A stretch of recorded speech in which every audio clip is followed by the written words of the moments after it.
आज हम आपको एक ऐसी दिल छू लेने वाली कहानी सुनाने जा रहे हैं जो साबित करती है कि सच्चे दिल से किया गया दान न सिर्फ किस्मत बदलता है बल्कि मौत को भी हरा सकता है।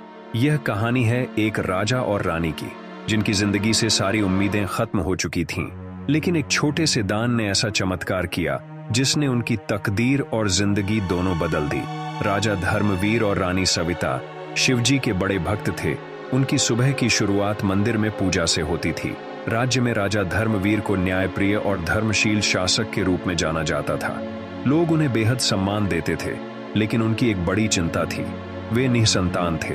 राजा और रानी की उम्र ढल रही थी और संतान न होने का दुख उन्हें अंदर से खाए जा रहा था। एक दिन जब राजा और रानी मंदिर जा रहे थे, उन्होंने देखा कि रास्ते में एक फल बेचने वाला और उसकी पत्नी उन्हें देखते ही मुंह फेर लेते हैं।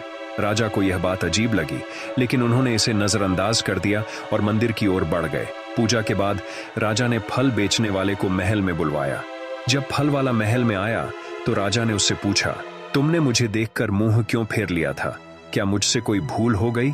फल बेचने वाले ने शर्मिंदा होकर उत्तर दिया, महाराज, आप बहुत दयालु हैं, लेकिन लोग कहते हैं कि जिस राजा की कोई संतान न हो उसका चेहरा देखना अशुभ होता है, इसलिए मैंने आपका चेहरा देखकर मुंह फेर लिया।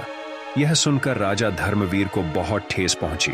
उन्हें एहसास हुआ कि संतान न होने के कारण उनका भविष्य अंधकारमय हो सकता है।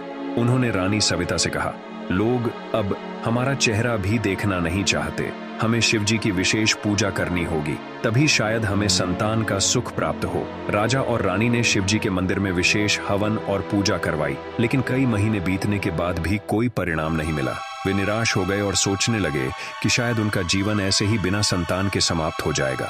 एक दिन राजा के महल के बाहर एक साधु आया। राजा ने आदेश दिया कि साधु को सम्मानपूर्वक महल में लाया जाए। साधु ने कहा, राजन, मैंने सुना है कि आपने संतान प्राप्ति के लिए बहुत प्रयास किए हैं, लेकिन कोई फल नहीं मिला। मैं जानता हूं कि आपको पुत्र क्यों नहीं हो रहा। राजा धर्मवीर ने चकित होकर पूछा, कृपया बताएं महाराज, ऐसा क्यों हो रहा है? साधु ने गंभीर स्वर में कहा, आपके पिछले जन्म के कुछ पापों का प्रभाव है। आपने एक तपस्वी का अपमान किया था, जिसके कारण आपको यह श्राप मिला कि आपके घर में संतान नहीं होगी। राजा ने व्याकुल होकर पूछा, क्या इसका कोई उपाय है? साधु ने उत्तर दिया, हाँ, मैं आपको इस श्राप से मुक्ति दिला सकता हूँ, लेकिन आपके पुत्र की उम्र केवल 25 वर्ष होगी। राजा के लिए यह सुनना दुखद था, लेकिन उन्होंने सोचा कि यदि पुत्र हुआ तो वंश आगे बढ़ सकता है। साधु ने राजा और रानी को फल दिए और कहा, इन फलों को खाने से आपके घर पुत्र जन्म लेगा, लेकिन उसकी उम्र 25 वर्ष होगी। कुछ समय बाद रानी ने एक सुंदर पुत्र को जन्म दिया, जिसका नाम अर्जुन रखा गया। राजा और रानी की खुशी का ठिकाना न रहा, लेकिन जैसे जैसे अर्जुन बड़ा होने लगा, राजा की चिंता भी बढ़ने लगी।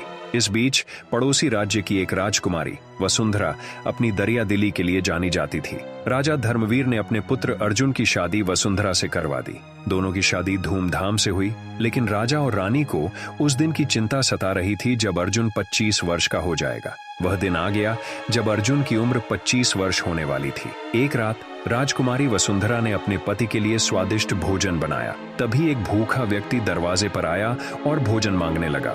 वसुंधरा ने सोचा, मैंने आज किसी को दान नहीं किया है। उसने वह भोजन उस भूखे को दे दिया और नए सिरे से अपने पति के लिए भोजन बनाने लगी। वहीं दूसरी ओर यमदूत अर्जुन की आत्मा लेने के लिए तैयार थे। कमरे में एक विषैला सांप भी घुस आया था। जैसे ही सांप अर्जुन को डसने वाला था, उसी समय उस भूखे व्यक्ति की बेटी ने भोजन खाकर दिल से आशीर्वाद दिया, जिसने हमें यह भोजन दिया है उसका सुहाग 100 साल जिए। यह आशीर्वाद सुनकर एक देवदूत प्रकट हुआ और उसने सांप को भगा दिया। यमदूत ये देखकर चकित रह गए और यमराज के पास जाकर बोले, हम अर्जुन की आत्मा नहीं ले सके क्योंकि उस पर आशीर्वाद का प्रभाव है। यमराज स्वयं धरती पर आए और बोले, इस राजकुमार की उम्र पूरी हो चुकी है, मैं उसकी आत्मा लेने आया हूँ। देवदूत ने कहा, अगर आप श्राप का सम्मान कर सकते हैं तो आशीर्वाद का क्यों नहीं? यही भगवान की मर्जी है। यमराज ने सोचा और अर्जुन की उम्र 100 साल कर दी। इस प्रकार अर्जुन की जान राजकुमारी वसुंधरा के दान और आशीर्वाद के कारण बच गई। राजा धर्मवीर और रानी सविता का परिवार खुशी खुशी जीवन जीने लगा।